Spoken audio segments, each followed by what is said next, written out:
Hello mathaholics, welcome to Nivan math academy. आज का हमारे पास टॉपिक है definition of Hilbert space. Clear बेटा? तो अब हम यहाँ पे करने वाले हैं डेफिनेशन ऑफ हिल्बर्ट, मतलब हिल्बर्ट स्पेस क्या है, किस तरीके से बनाया जाता है, उसको किस तरीके से डिफाइन किया जाता है, वो चीजें हम यहाँ पे देखेंगे। तो हिल्बर्ट स्पेस को डिफाइन करने के लिए मुझे जिन जिन टर्म्स की नीड थी ऑलरेडी मैं उनको डिफाइन अच्छे से कर चुकी हूँ। अगर आपने वो वीडियोस नहीं देखी है तो आप मेरी चैनल की प्लेलिस्ट में जाके इनर प्रोडक्ट वाली, उसमें आपको जाके मिल जाएगा। जैसे कि नॉर्म वेक्टर स्पेस का हो गया, नॉर्म लीनियर स्पेस हो गया, देन इनर प्रोडक्ट स्पेस हो गया, तो उसको मैंने वहाँ पे डीपली अच्छे से एक्सप्लेन किया हुआ है। ओके, तो यहाँ पे हमारा मेन पर्पस जो रहेगा डिफाइन करने का कि हिल्बर्ट स्पेस की डेफिनेशन क्या है। क्लियर? अब देखो, हम इसकी पहले डेफिनेशन रीड करते हैं, फिर देखते हैं कि क्या चीज है, क्या इसमें डिफाइन किया गया है। A complete inner product space is called a Hilbert space. Means यहाँ पे दो वर्ड को यूज किया गया है हिल्बर्ट स्पेस को डिफाइन करने के लिए। सबसे पहला जो वर्ड है मेरे पास वो है कंप्लीट। क्लियर? एक कंप्लीट। सेकेंड वर्ड जो हम यहाँ पे देख रहे हैं वो देख रहे हैं इनर प्रोडक्ट, कि अगर मेरे पास कोई भी स्पेस इनर प्रोडक्ट हो और वो जब इनर प्रोडक्ट स्पेस बन जाए उसके बाद अगर वो कंप्लीट है तब मैं उस स्पेस को बोल दूंगी कि वो क्या होगा, हिल्बर्ट स्पेस। तो यहाँ पे हमने क्या देखा कि जैसे मैंने हिल्बर्ट स्पेस है तो इसको H से डिनोट कर रहे हैं, ठीक है। H मेरे पास कोई भी स्पेस है, तो इस स्पेस को हिल्बर्ट बनने के लिए क्या करना पड़ेगा, सबसे पहले इसको बनना पड़ेगा इनर प्रोडक्ट स्पेस। क्लियर बेटा? देन सेकेंड इसको बनना पड़ेगा कंप्लीट। ठीक है, यहाँ पे आई थिंक शो नहीं हो रहा आपको, एक मिनट, यहाँ पे कंप्लीट। ठीक है, तो किसी भी स्पेस को हिल्बर्ट स्पेस बनने के लिए सबसे पहले वो इनर प्रोडक्ट स्पेस बनेगा, देन फिर कंप्लीट। अगर ये दोनों चीजें वो बन जाता है, मतलब वो इनर प्रोडक्ट स्पेस भी बन जाता है देन कंप्लीट भी हो जाता है, तो उस स्पेस को मैं बोल दूंगी हिल्बर्ट स्पेस। क्लियर? तो यहाँ पे जो दो टर्म्स है ये कंप्लीट और इनर प्रोडक्ट स्पेस, तो कंप्लीट तो मैंने अभी आपको बताया नहीं है, वो यहीं पे बताऊंगी। बट जो इनर प्रोडक्ट स्पेस है इसको मैं डीपली जो मतलब डिस्कस करते हैं वो ऑलरेडी इससे पहले वाली वीडियो में मैं कर चुकी हूँ। ठीक है, तो आप वहां पे जाके डीपली देख लेना। बट यहाँ पे हमें इसको डिफाइन मतलब यूज करना है, तो मैं एक बार ओवरव्यू दे रही हूँ जिससे आपको अच्छे से समझ आ जाए। क्लियर? देखो, किसी भी स्पेस को इनर प्रोडक्ट स्पेस बनने के लिए क्या करना होता है, सबसे पहले हमारे पास इनर प्रोडक्ट स्पेस को डिफाइन करने के लिए सबसे पहले हम डिफाइन करेंगे what is the inner product. Clear? तो इनर प्रोडक्ट हमारे पास क्या होता है, उसके लिए हमारे पास कोई एक वेक्टर स्पेस होता है। जैसे मैंने मान ले हैं यहाँ पे if V over F is a vector space, जहां V मेरे पास कोई भी नॉन एम्प्टी सेट होता है, देन जो F होता है मेरे पास, ठीक है, F जो होता है वो मेरे पास फील्ड होता है, और यहाँ पे जो फील्ड यूज होता है वो सिर्फ या तो R होगा या C। R मीन्स रियल या कॉम्प्लेक्स, C का मतलब है कॉम्प्लेक्स। तो हमारे पास यहाँ पे जो भी वेक्टर स्पेस होगा V over F, तो यहाँ पे जो फील्ड होगा या तो वो रियल होगा या कॉम्प्लेक्स होगा। इतना क्लियर? क्योंकि इनर प्रोडक्ट को हम डिफाइन कर रहे हैं, तो डिफाइन करने के लिए किन किन चीजों की नीड है वो भी तो हम यहाँ पे लेके चलेंगे ना, उनके बारे में बताएंगे। जैसे कि अगर हम कुछ भी चीज बना रहे हैं या कुछ भी हम एक्सप्लेन कर रहे हैं, तो जिस चीज को हम बना रहे हैं या एक्सप्लेन कर रहे हैं तो उसको बनाने में जिन जिन चीजों की नीड हुई है तो वो भी तो हम बताएंगे ना। कि जैसे कि हम चाय बना रहे हैं, ठीक है, अगर चाय बना रहे हैं तो उसमें हमें पानी भी चाहिए, दूध भी चाहिए, चाय पत्ती भी चाहिए, चीनी भी चाहिए, तो वही चीज़ है। मैं यहाँ पे आपको डिफाइन कर रही हूँ इनर प्रोडक्ट। तो इनर प्रोडक्ट के लिए हमारे पास वेक्टर स्पेस होना चाहिए, और यहाँ पे जो वेक्टर स्पेस है यहाँ पे जो फील्ड लिया गया है वो रियल या कॉम्प्लेक्स लिया गया है। क्लियर? सिर्फ रियल लाइफ से रिलेट करके चलो कि अगर हम कुछ भी चीज़ बनाते हैं, जैसे हर पर्सन खाने में मतलब ज़्यादा इंटरेस्ट होता है, तो मैं उसी के एग्जांपल बता रही हूँ।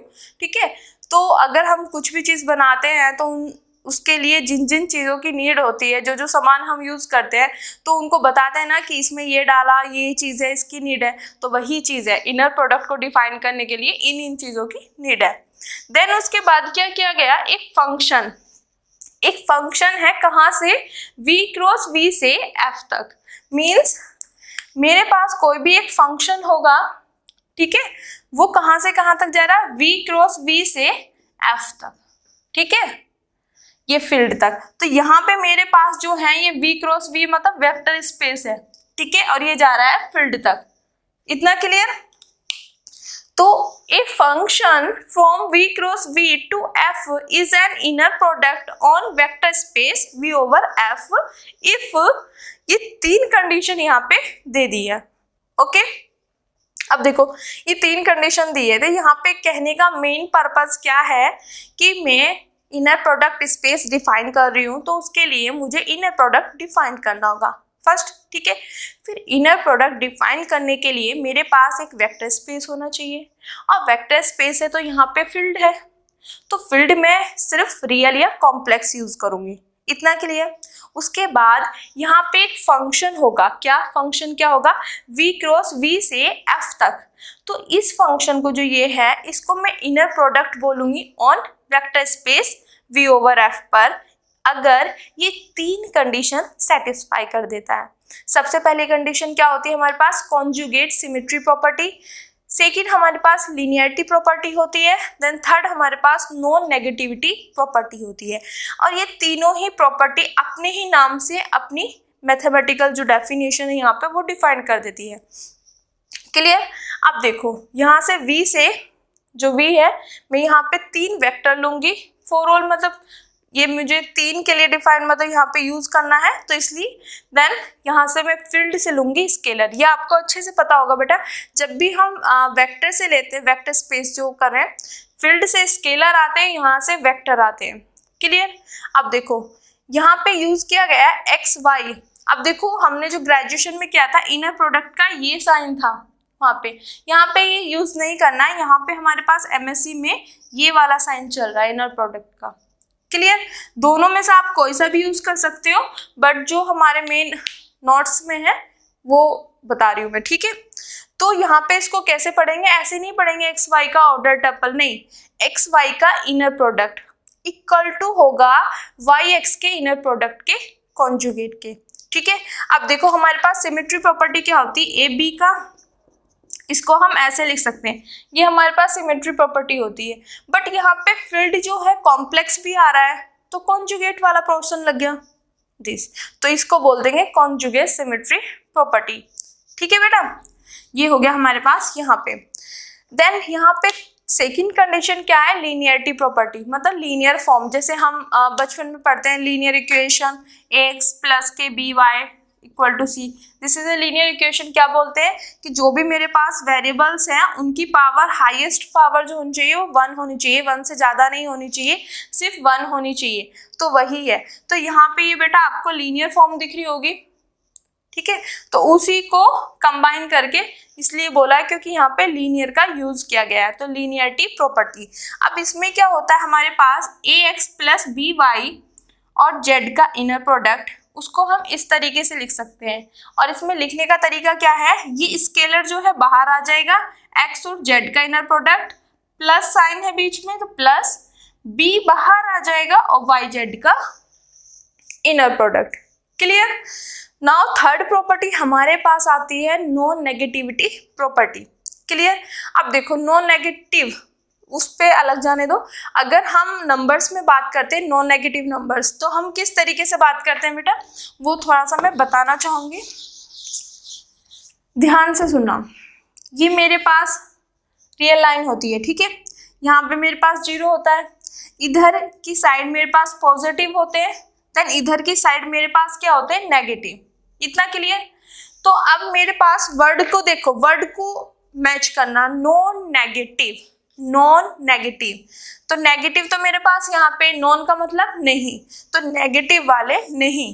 तो यहाँ से जितने भी मेरे पास नेगेटिव है वो कैंसिल कर दो, तो रिमेनिंग मेरे पास क्या बचा बेटा, 0 और पॉजिटिव। तो 0 को 0 है यहाँ पे, देखो इसका जो ये है ना, यहाँ पे इसका मतलब क्या है, या तो ये होगा और इक्वल टू 0 होगा, तो इक्वल टू 0 वाला पोर्शन तो ये आ गया बेटा, ठीक है।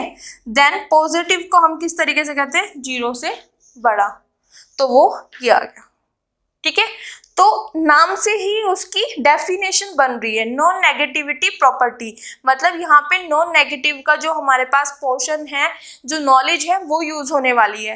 नेगेटिव को हटा दो, रिमेनिंग बचा 0 या पॉजिटिव, तो इसका मतलब क्या है, खुद का खुद से इनर प्रोडक्ट वो क्या होगा, या तो मेरे पास इक्वल टू 0 होगा या पॉजिटिव होगा।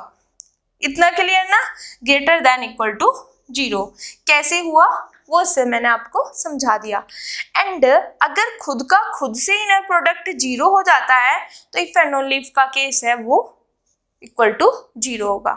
इतना क्लियर, x इक्वल टू 0। तो हमारे पास मैंने यहाँ पे बताया आपको कि इनर प्रोडक्ट स्पेस को डिफाइन करने के लिए सबसे पहले हम डिफाइन करेंगे इनर प्रोडक्ट को, और इनर प्रोडक्ट को डिफाइन करने के लिए हमें एक वेक्टर स्पेस चाहिए जहाँ पे हमारे पास जो फील्ड है वो रियल या कॉम्प्लेक्स होगा। एंड जो यहाँ पे एक फंक्शन होगा v क्रॉस v से f तक, उसको इनर प्रोडक्ट हम कब कहेंगे वेक्टर स्पेस पे, जब ये तीन प्रॉपर्टी वो क्या कर देगा, सेटिस्फाई। नंबर 1 क्या है मेरे पास, conjugate symmetry property, then second मेरे पास हो गया लीनियरिटी प्रॉपर्टी, देन थर्ड मेरे पास हो गया नॉन नेगेटिविटी प्रॉपर्टी, ठीक है। ये तीन कंडीशन अगर सेटिस्फाई कर जाता है तो मेरे पास जो ये फंक्शन है वो इनर प्रोडक्ट हो जाएगा ऑन ए वेक्टर स्पेस पर। क्लियर बेटा, इनके नाम से ही पता चल रहा, सिमेट्री प्रॉपर्टी बचपन से पढ़ते आ रहा है, एक्स वाई जैसे हम करते थे, एक्स वाई इसको ये लिख सकते हैं सिमेट्री प्रॉपर्टी। पर कॉन्जुगेट आ गया क्योंकि कॉम्प्लेक्स फील्ड का यूज कर रहे हैं तो conjugate symmetry property. Linearity property, linear का यूज किया गया है। नॉन नेगेटिविटी प्रॉपर्टी, तो यहाँ पे क्या होता है, अब हम माइंड में कैसे सेट कर दें, एक्स वाई का इनर प्रोडक्ट क्या हो जाएगा, इक्वल टू वाई एक्स के इनर प्रोडक्ट के कॉन्जुगेट, ठीक है। ए एक्स प्लस बी वाई का जेड के साथ जो इनर प्रोडक्ट होगा, इसको इनर प्रोडक्ट बोलेंगे, वो होगा मेरे पास जो स्केलर है वो बाहर एक्स जेड का इनर प्रोडक्ट, इसका इससे इनर प्रोडक्ट, प्लस बी बाहर वाई जेड का इनर प्रोडक्ट। खुद का खुद से इनर प्रोडक्ट क्या होगा, या तो 0 होगा या पॉजिटिव होगा, ठीक है, ग्रेटर देन इक्वल टू 0। अगर खुद का खुद से इनर प्रोडक्ट मेरे पास एंड का है, मतलब एक केस ही हो गया, इनको कहीं कहीं पर बेटा 2 केस भी बना के लिखते हैं, थर्ड केस ही हो गया, फोर्थ केस हो गया, तो हम इसी में कंबाइन करेंगे, ठीक है। एक्स एक्स मतलब खुद का खुद से inner product greater than equal to 0, खुद का खुद से अगर इनर प्रोडक्ट 0 होता है तो वो वेक्टर मेरे पास क्या होगा, 0, इफ एंड ओनली इफ। अगर वो 0 है तो इनर प्रोडक्ट 0 हो जाएगी, इनर प्रोडक्ट 0 है तो वो 0 हो जाएगा। क्लियर, तो यहाँ पे हमने डिफाइन कर दिया इनर प्रोडक्ट। अब इनर प्रोडक्ट स्पेस क्या होगा, मेरे पास कोई भी वेक्टर स्पेस जहाँ पे फील्ड ये है, अगर वो इक्विप्ड होता है विद एन इनर प्रोडक्ट, मतलब कोई भी वेक्टर स्पेस अगर अपने साथ इनर प्रोडक्ट को ले लेता है तो उस स्पेस को हम बोलते हैं इनर प्रोडक्ट स्पेस, ठीक है। क्लियर हो गया, क्योंकि इनर प्रोडक्ट को डिफाइन किया और कोई भी वेक्टर स्पेस अगर इस इनर प्रोडक्ट को अपने साथ ले लेगा तो उसको क्या बोल देंगे, इनर प्रोडक्ट स्पेस, ठीक है। ओके, अब नाउ सेकंड टर्म आती है कंप्लीट, कि मेरे पास जो H है, जो हिल्बर्ट स्पेस है, वो मेरे पास इनर प्रोडक्ट स्पेस तो बन गया। अब मैं कंप्लीट कैसे प्रूफ करूं कि ये कंप्लीट होगा, तो बेटा कंप्लीट प्रूफ करने का सिर्फ एक छोटा सा सिंपल तरीका है, क्या है वो देखते हैं। किसी भी स्पेस H, जो स्पेस मैंने यहाँ पे H माना हुआ हिल्बर्ट स्पेस के लिए, ठीक है, is said to be complete, उसको कंप्लीट हम कब कहेंगे, if every Cauchy sequence in H is convergent in H। करना क्या है कि जिसको भी मुझे हिल्बर्ट स्पेस दिखाना है, जिस स्पेस को भी, उसके अंदर से मैं एक सीक्वेंस लूंगी। सीक्वेंस का आप कोई सा भी साइन बना सकते हो, इस तरीके से भी बना सकते हो और ऐसे भी, ठीक है। मैं एक सीक्वेंस लूंगी और ये सीक्वेंस कैसी होगी, कोशी सीक्वेंस, ठीक है। क्लियर, इसके अंदर से ही मैं एक कोशी सीक्वेंस लूंगी और मेरे को ये दिखाना होगा कि ये कॉची सीक्वेंस जो कन्वर्ज करेगी जिस भी पॉइंट पर, वो इसके अंदर से ही होगा, बाहर से कहीं से नहीं आएगा। ये कॉची सीक्वेंस जिस पॉइंट पे भी कन्वर्ज कर रही है वो उसके अंदर से ही कोई पॉइंट होगा, ठीक है। वही चीज यहाँ पे लिखा हुआ है, every Cauchy sequence in H में जितनी भी कॉची सीक्वेंस है वो कन्वर्जेंट होगी इन एच, मतलब एच के ही किसी पॉइंट पर वो कन्वर्ज होगी। इतना क्लियर? एक मिनट बेटा, देखो मेरे पास जो भी कॉची सीक्वेंस, मैंने एक an कॉची सीक्वेंस ले ली, किस में ले ली बेटा? इन एच में, ठीक है। तो जब भी हम किसी भी स्पेस को कंप्लीट प्रूफ करते हैं तो उसके लिए हम सबसे पहले लेके चलते हैं कि मेरे पास ये कोई कॉची सीक्वेंस होगी इन एच में, फिर मुझे दिखाना होगा कि ये कॉची सीक्वेंस जिस पर भी कन्वर्ज कर रही है, ठीक है, जिस पर भी कन्वर्ज कर रही है, ये जो होगा मेरे पास ये एच का ही एलिमेंट होगा, एच के अंदर से ही आएगा, बाहर से नहीं आएगा। अगर मैं ये दिखा दूं कि इसके अंदर से मैं कोई भी कॉची सीक्वेंस ले रही हूँ, ठीक है, अब वो इसी के पॉइंट पर कन्वर्ज कर जाएगा, तो ये मेरे पास क्या हो जाएगी? कंप्लीटनेस की प्रॉपर्टी हो जाएगी, कंप्लीट बन जाएगा। क्लियर है? तो जब भी हमें किसी भी स्पेस को हिल्बर्ट स्पेस प्रूफ करना होगा तो सबसे पहले हम क्या प्रूफ करेंगे? उसको inner product. Inner product space proof करने के लिए 3 प्रॉपर्टी हम सेटिस्फाई कराएंगे। क्लियर बेटा? देन उसके बाद हम उसको प्रूफ करेंगे कंप्लीट। कंप्लीट के लिए क्या करेंगे? उस स्पेस से कॉची सीक्वेंस उठाओ और ये दिखा दो कि ये जिस पे कन्वर्ज कर रहा है वो उसी सीक्वेंस के अंदर से आया है, बाहर से नहीं आया। अगर बाई चांस मैं यहाँ से कोई भी कॉची सीक्वेंस उठाऊं और वो जिस पे कन्वर्ज करिए अगर वो इससे बिलोंग नहीं करेगा तो वो कंप्लीटनेस नहीं कहलाएगा। इतना ठीक है? जिस पे ये कन्वर्ज कर रहा है ना वो एच के ही अंदर से आना चाहिए। इतना क्लियर बेटा? तो यहाँ से हमने सीख लिया है what is the definition of Hilbert space. Hilbert space की डेफिनेशन होती है एक complete inner product space. Means मेरे पास कोई भी स्पेस अगर इनर प्रोडक्ट स्पेस होता है दूसरे कि मेरे पास वो अगर कंप्लीट बन जाए तो उस स्पेस को मैं हिल्बर्ट स्पेस कह दूंगी। ठीक है, अब हम समझ चुके हैं कि हमारे पास हिल्बर्ट स्पेस होता क्या है, किसी भी स्पेस को हम हिल्बर्ट स्पेस किस तरीके से प्रूफ करते हैं। ठीक है, तो किस तरीके से प्रूफ करते हैं? उस स्पेस को इनर प्रोडक्ट प्रूफ कर दो, inner product space then complete, दोनों चीजें अगर हम प्रूफ कर देते हैं तो वो हमारे पास हिल्बर्ट स्पेस बन जाता है। ठीक है, inner product and complete. Clear? अब यहाँ पे मैंने जैसे आपको बताया बनाक स्पेस जो कि हम फंक्शनल एनालिसिस में पढ़ चुके हैं, वो बनाक स्पेस एंड यहाँ पे जो हमारे पास हिल्बर्ट स्पेस है, इन दोनों में किस तरीके से क्या रिलेशन है, किस तरीके से डिफाइन किया गया उसके बारे में डिस्कस करेंगे। क्लियर बेटा? अब देखो यहाँ पे मैंने नोट लिखा हुआ है every Hilbert space is also a Banach space. ठीक है, तो हिल्बर्ट स्पेस तो मैंने आपको बता दिया कि हिल्बर्ट स्पेस क्या होता है। ठीक है, एक कंप्लीट इनर प्रोडक्ट, मतलब इनर प्रोडक्ट स्पेस हो और कंप्लीट हो, अगर ये दोनों चीज हो जाता है तो वो मेरे पास हिल्बर्ट स्पेस बन जाता है। बट यहाँ पे जो बनाक स्पेस बोला है, बाई चांस आपको याद ना हो कि होता क्या है, किस तरीके से डिफाइंड होता है, तो ये भी सिमिलर हमारे पास इसी तरीके से होता है, सिर्फ छोटा सा डिफरेंस होता है। कहने को तो बहुत ज्यादा डिफरेंस है, पर अगर लैंग्वेज में देखें तो सिर्फ एक टर्म्स का डिफरेंस है, इससे ज्यादा कुछ नहीं है। देखते हैं क्या है।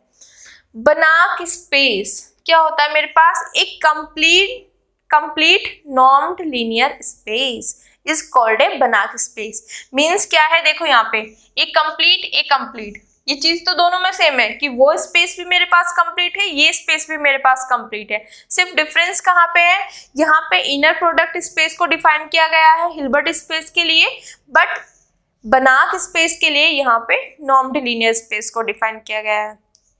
क्लियर है? तो अब हमने दोनों चीजें देख ली है जो हमें नोट में यूज करना है, उन दोनों चीजों को देख लिया कि इनर प्रोडक्ट क्या होता है मेरे पास, हिल्बर्ट स्पेस क्या होता है मेरे पास, एक कंप्लीट इनर प्रोडक्ट।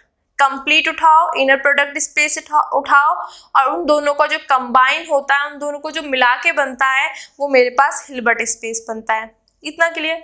बट बनाक स्पेस हमारे पास क्या होता है? कंप्लीट उठाया, इनर प्रोडक्ट स्पेस की जगह हम यहाँ पे लेंगे नॉर्म्ड लीनियर स्पेस। तो एक complete normed linear space is called a Banach space. तो हमें दोनों स्पेस की डेफिनेशन पता चल गई कि हिल्बर्ट स्पेस क्या होता है और बनाक स्पेस क्या होता है। तो यहाँ पे नोट में लिखा हुआ है कि every Hilbert space is A Banach space, ठीक है। एंड आगे लिखा हुआ है बट कन्वर्स नॉट ट्रू, ठीक है। कन्वर्स वाला पार्ट हम इसके बाद देखेंगे, पहले हम इसको देख लेते हैं कि ये कह क्या रहा है। देखो कि जो भी मेरे पास हिल्बर्ट स्पेस आएगा वो ऑलरेडी बनाक स्पेस होगा। हिल्बर्ट स्पेस है तो मेरे पास इंप्लाइज वो बनाक स्पेस भी होगा, कि कहीं पे अगर H मेरे पास हिल्बर्ट स्पेस है तो उसको मैं बनाक स्पेस भी कह सकती हूँ, ठीक है। तो ये चीज है। अब बनाक स्पेस की डेफिनेशन तो हमने देख ली कि what is the definition of बनाक स्पेस। अब हम यहाँ पे देखेंगे कि जो मेरे पास ये इनर प्रोडक्ट स्पेस है एंड यहाँ पे जो ये नॉर्म्ड लीनियर स्पेस है, सिर्फ इसी चीज का डिफरेंस है। तो इन दोनों में क्या कोई रिलेशन है कि नहीं है? हमारे पास हिल्बर्ट स्पेस और बनाक स्पेस में जब हम डिफाइन करते हैं तो कंप्लीट तो दोनों में ही है, सिर्फ डिफरेंस क्या है मेरे पास, यहाँ पे इनर प्रोडक्ट स्पेस है, यहाँ पे नॉर्म्ड लीनियर स्पेस है। तो जो ये दोनों हैं मेरे पास इनर प्रोडक्ट स्पेस और नॉर्म्ड लीनियर स्पेस, क्या इन दोनों में कोई रिलेशन है, वो चीज़ चेक करते हैं। तो बेटा मैंने ये एक थ्योरम आपको कराई हुई है, इसका प्रूफ भी कराया हुआ है, जो मेरे पास इनर प्रोडक्ट स्पेस और नॉर्म्ड लीनियर स्पेस दोनों के रिलेशन को डिफाइन करता है, ठीक है। अगर आपको उसका प्रूफ देखना है तो आप मेरे इनर प्रोडक्ट स्पेस की जो प्लेलिस्ट है उसमें जाके आप देख सकते हो। क्लियर? अब यहाँ पे हम डायरेक्ट रिजल्ट यूज कर रहे हैं। क्लियर? तो उसका हमारे पास थ्योरम क्या थी कि every inner product space is a normed linear space, कि मेरे पास जो भी इनर प्रोडक्ट स्पेस होगा वो नॉर्म्ड लीनियर स्पेस होगा। तो अगर मेरे पास H इनर प्रोडक्ट स्पेस है तो वो मेरे पास नॉर्म्ड लीनियर स्पेस होगा, ठीक है। क्लियर? तो अब हम इसके प्रूफ पर चलते हैं। इन दोनों चीजों का ही यूज होना है यहाँ पे, क्योंकि हिल्बर्ट स्पेस तो हमें पता है, हमने बनाक भी देख लिया, और देन जो हमारे पास दोनों में डिफरेंस आ रहा था इनर प्रोडक्ट स्पेस और नॉर्म्ड लीनियर स्पेस, उन दोनों के बीच में रिलेशन भी देख लिया। तो ये जो इसका जो प्रूफ है वो हमारे लिए बहुत ज्यादा इजी हो गया, ठीक है। अब देखो प्रूफ क्या है। यहाँ पे मैंने लेट कर लिया कि लेट H बी ए हिल्बर्ट स्पेस। हिल्बर्ट स्पेस को प्रूफ करना है ना, तो मैंने यहाँ पे एक H मान लिया कि जो कि मेरे पास क्या है, हिल्बर्ट स्पेस। अब मुझे क्या दिखाना है कि जो ये H हिल्बर्ट स्पेस में लेके चल रही हूँ ये बनाक स्पेस बन जाए, ठीक है। तो अब क्या करते देखो, अगर H मेरे पास हिल्बर्ट स्पेस है तो by definition of Hilbert space H क्या होगा, कंप्लीट इनर प्रोडक्ट स्पेस। क्योंकि कोई भी स्पेस अगर हिल्बर्ट स्पेस बनता है तो वो ये दोनों कंडीशन सेटिस्फाई होने के बाद ही बनता है, कि वो इनर प्रोडक्ट भी हो वो कंप्लीट भी हो, तभी वो हिल्बर्ट बनेगा। तो इसका मतलब अगर वो हिल्बर्ट स्पेस है तो वो कंप्लीट इनर प्रोडक्ट स्पेस भी है। यहाँ तक ये स्टेप समझ आ गया। नाउ हम बोल रहे हैं बेटा यहाँ पे कि जो भी मेरे पास इनर प्रोडक्ट स्पेस मुझे मिलेगा, कोई भी इनर प्रोडक्ट स्पेस हो, वो मेरे पास क्या होगा, नॉर्म्ड लीनियर। तो H जो मेरे पास यहाँ पे इनर प्रोडक्ट स्पेस है तो वो मेरे पास क्या हो जाएगा, नॉर्म्ड लीनियर। क्यों? बाय दिस थ्योरम, कि जितने भी इनर प्रोडक्ट स्पेस होते हैं वो मेरे पास नॉर्म्ड लीनियर स्पेस होते हैं, ठीक है। और इसको याद रखने का तरीका मैंने उस टाइम पे भी बताया था, क्योंकि अगर शॉर्ट ट्रिक में हम याद करें तो वो बहुत ज़्यादा वो हो जाता है। सिर्फ इतना ध्यान रखना, IPS, ठीक है।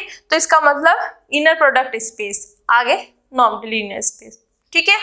तो वही चीज यहाँ पे यूज करना है कि H अगर मेरे पास इनर प्रोडक्ट स्पेस है तो बाय दिस थ्योरम मैं लिख सकती हूँ this is a normed linear space. अब देखो H क्या हो गया, H is a complete normed linear space. तो ये किसकी डेफिनेशन है, बनाक स्पेस की। क्यों? क्योंकि बनाक स्पेस को डिफाइन करने के लिए हमारे पास कंप्लीट होना चाहिए वो स्पेस और नॉर्म्ड लीनियर होना चाहिए। तो मेरे पास ये जो H है वो कंप्लीट है और नॉर्म्ड लीनियर स्पेस हो गया। तो इसका मतलब H क्या हो गया, बनाक स्पेस।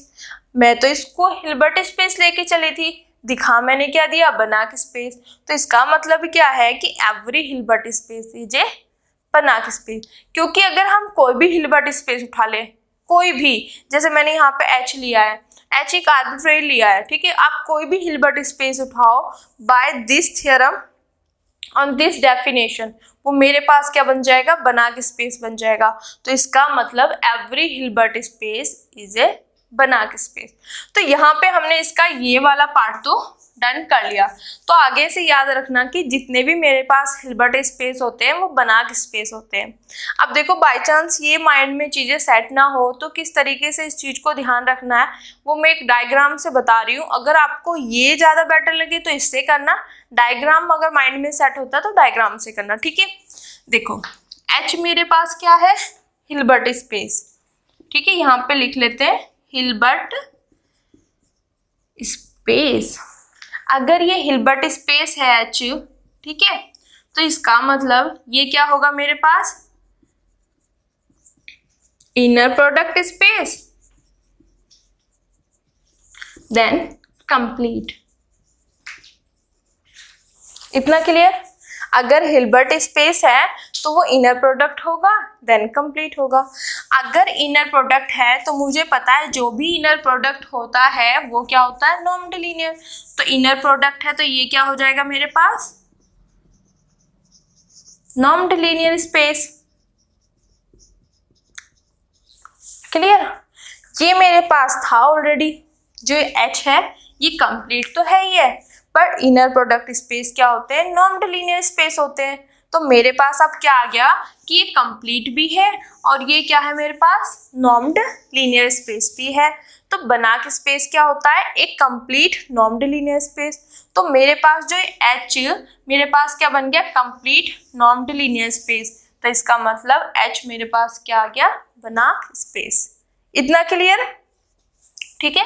तो इन दोनों को मिला के मेरे पास बन गया बनाक स्पेस, ठीक है। ये डायग्राम है, हिल्बर्ट स्पेस है तो इनर प्रोडक्ट और कंप्लीट होगा। जितने भी इनर प्रोडक्ट होते हैं वो नॉन लीनियर होते हैं, ठीक है। तो कंप्लीट मेरे पास है, नॉन लीनियर भी बन गया वो, तो कंप्लीट नॉन लीनियर स्पेस क्या बन जाएगा, बनाक, ठीक है। तो आई होप ये चीज आपको अच्छे से समझ आ गया होगा कि जितने भी हिल्बर्ट स्पेस है वो क्या हो जाते हैं मेरे पास, बनाक, हिल्बर्ट स्पेस हो जाते हैं बनाक। बट इसका कन्वर्स ट्रू नहीं है कि मेरे पास कुछ बनाक स्पेस ऐसे होते हैं जो हिल्बर्ट स्पेस नहीं बन पाते। कन्वर्स बोल रही हूँ बेटा, यहाँ पे है every Hilbert space is A Banach space, ठीक है। बट कन्वर्स इसका क्या होगा कि मैं अगर बनाक स्पेस लेके चलूँ तो वो जरूरी नहीं है कि वो हिल्बर्ट स्पेस बने। तो देखो जब भी हम कन्वर्स वाली बात करते हैं तो वहाँ पे हम कुछ एक ऐसा पर्टिकुलर एग्जाम्पल्स लेके आते हैं जो उस कंडीशन को क्या कर देता है, सही साबित कर देता है, ठीक है। मैं बोल रही हूँ कि जितने भी बनाक स्पेस हैं does not implies Hilbert space, यही तो आएगा ना इसका कन्वर्स। यहाँ से क्या आ रहा है, हिल्बर्ट स्पेस इम्प्लाइज बनाक, कि जितने भी हिल्बर्ट होंगे वो बनाक होंगे। तो इसका कन्वर्स क्या हो जाएगा कि अगर मेरे पास बनाक स्पेस है तो मैं नहीं कह सकती कि वो हिल्बर्ट स्पेस हो भी सकता है, नहीं भी हो सकता, वी कांट से, ठीक है, हम नहीं कह सकते, ओके। तो यहाँ पे कन्वर्स दिखाने के लिए मैंने 3 एग्जाम्पल मैं बताने जा रही हूँ और ऑलरेडी उन 3 एग्जाम्पल्स का मैंने प्रूफ अपनी प्रीवियस वीडियो में करा चुकी हूँ, ठीक है। तो उनका जो लिंक है वो मैं डिस्क्रिप्शन में दे दूंगी, आप वहाँ पे जाके उनका पूरा प्रूफ देख लेना। मैं सिर्फ यहाँ पे उनके एग्जाम्पल्स बताऊंगी कि वो कौन कौन से 3 एग्जाम्पल हैं जिसमें इस चीज को ये बताते हैं कि वो मेरे पास बनाक स्पेस होंगे बट हिल्बर्ट स्पेस नहीं होंगे। क्लियर। नाउ अब हम इसका कन्वर्स पार्ट देखते हैं। जैसे कि मैंने आपको बताया है किसी भी चीज़ के कन्वर्स अगर ट्रू नहीं है तो उसके लिए कुछ ना कुछ ऐसे एग्जाम्पल्स होंगे जो उस कंडीशन को फुलफिल नहीं कर रहे होंगे, ठीक है। तो ऐसे ही मेरे पास यहाँ पे 3 एग्जाम्पल हैं जिनका ऑलरेडी मैंने प्रूफ कराया हुआ है। एंड एक चीज़ और मैं यहाँ पे बताना चाहूँगी, जैसे हम हिल्बर्ट स्पेस की डेफिनेशन लिखते हैं तो वहाँ पे एक एग्जाम्पल भी लिखना होता है, तो आप वहाँ पे लिख सकते हो L square is a Hilbert space. Hilbert space का एक एग्जाम्पल है एल स्क्वायर, ठीक है। और इसका मैंने जो है प्रूफ पूरा का पूरा अपनी वीडियोस में कराया हुआ है, तो प्लेलिस्ट में जाके आप उसको भी देख सकते हो, इन तीनों एग्जांपल्स को भी, then L square is a Hilbert space, इसको भी जाके देख सकते हो, ठीक है, इनका प्रूफ वहां पे। ओके, तो अब हम यहाँ पे देखते हैं जो हमारे पास कन्वर्स वाली बात है वो चीज देखते हैं क्या है। Example of A Banach space which is not a Hilbert space. हमने कन्वर्स में है कि हमारे पास ऐसे एग्जाम्पल हमें दिखाने हैं जो बनाक स्पेस तो है बट हिल्बर्ट स्पेस ना हो। बनाक space does not implies Hilbert space, कि मेरे पास जो भी स्पेस है बनाक स्पेस तो है बट वो हिल्बर्ट स्पेस नहीं होंगे। तो उसमें सबसे पहला एग्जाम्पल जो है मेरे पास वो है ये LP, जहाँ पे ये P जो है इसकी वैल्यू 2 नहीं है, ठीक है। तो इस तरीके से ये वाला जो मेरे पास स्पेस है इसमें हमारे पास नॉर्म इस तरीके से डिफाइन की गई है, एंड जो इस स्पेस के लिए ये जो नॉर्म डिफाइन की गई है ये मेरे पास not a inner product space, ठीक है। ये मेरे पास एक ऐसा स्पेस है जो कि बनाक स्पेस तो बन रहा है बट ये मेरे पास हिल्बर्ट स्पेस नहीं होगा। क्यों? क्योंकि हिल्बर्ट स्पेस के लिए मेरे पास दो कंडीशन होना बहुत जरूरी है, एक कंप्लीट, दूसरा इनर प्रोडक्ट स्पेस, ठीक है। तो ये ऐसा स्पेस है जो बनाक स्पेस है बट इसने इनर प्रोडक्ट स्पेस की कंडीशन को सेटिस्फाई नहीं किया। तो जब ये स्पेस मेरे पास इनर प्रोडक्ट स्पेस ही नहीं होगा तो वो हिल्बर्ट स्पेस भी नहीं बनेगा। फर्स्ट एग्जाम्पल, ठीक है। सेकेंड एग्जाम्पल हमने लिया है दिस, ओके। अब इसमें इस स्पेस के साथ जो नॉर्म डिफाइन की गई है वो ये है, ये स्टैंडर्ड नॉर्म है, इनकी स्पेस के अकॉर्डिंग ये डिफाइन की गई है, ठीक है। तो इन चीजों का आप ध्यान रखना कि इस स्पेस के साथ ये वाली नॉर्म डिफाइंड होती है, देन इस स्पेस के साथ ये वाली नॉर्म डिफाइंड होती है। यहाँ पे जो ये वाला स्पेस होता है set of all continuous function का स्पेस होता है, ठीक है। तो अब ये भी ऐसे ही है कि ये बनाक स्पेस तो बन रहा है, मतलब कंप्लीट नॉर्म लीनियर स्पेस तो है, बट जब हमने देखा इस ये वाली नॉर्म जो है वो इनर प्रोडक्ट स्पेस नहीं बन पाता। तो जैसे ही ये स्पेस इनर प्रोडक्ट स्पेस नहीं बना तो वो हिल्बर्ट स्पेस भी नहीं बनेगा। Clear? This is the second example. अब हम चलते हैं इसके थर्ड एग्जाम्पल पर, ठीक है। तो मेरे पास ये भी एक लीनियर स्पेस है, ठीक है। इस लीनियर स्पेस में मेरे पास जो नॉर्म है वो इस तरीके से डिफाइन की गई है, ठीक है। और ये नॉर्म लीनियर मेरे पास क्या है, बनाक स्पेस है but this is not a Hilbert space. ये भी हमारे पास इनर प्रोडक्ट स्पेस की जो कंडीशन है उनको सेटिस्फाई नहीं कर पाता, जिसकी वजह से ये हिल्बर्ट स्पेस नहीं बन पाता। ये तीन एग्जाम्पल ऐसे हैं जो तीनों के तीनों मेरे पास बनाक स्पेस बनते हैं, जो कि हम अपने जो फंक्शनल एनालिसिस वाला पोर्शन है उसमें तीनों एग्जाम्पल बनाक स्पेस का प्रूफ है, ठीक है। बट यहाँ पे ये तीनों ही स्पेस मेरे पास इनर प्रोडक्ट स्पेस की कंडीशन को सेटिस्फाई नहीं करते, जिसकी वजह से ये हिल्बर्ट स्पेस नहीं बन पाते, ठीक है। तो आई होप आज की वीडियो आपको अच्छे से समझ आई होगी। ये पूरा मतलब ओवरव्यू था हिल्बर्ट स्पेस की डेफिनेशन क्या होती है, देन हिल्बर्ट स्पेस और बनाक स्पेस में किस तरीके से रिलेशन डिफाइंड होता है, और हिल्बर्ट स्पेस का ये एक एग्जाम्पल है L square is a Hilbert space, ठीक है। अगर आपको मेरे वीडियोस मेरे लेक्चर्स पसंद आ रहे हैं तो please like subscribe my channel और उन बच्चों तक जरूर पहुंचाएं जिनको इनकी नीड है। Thank you so much.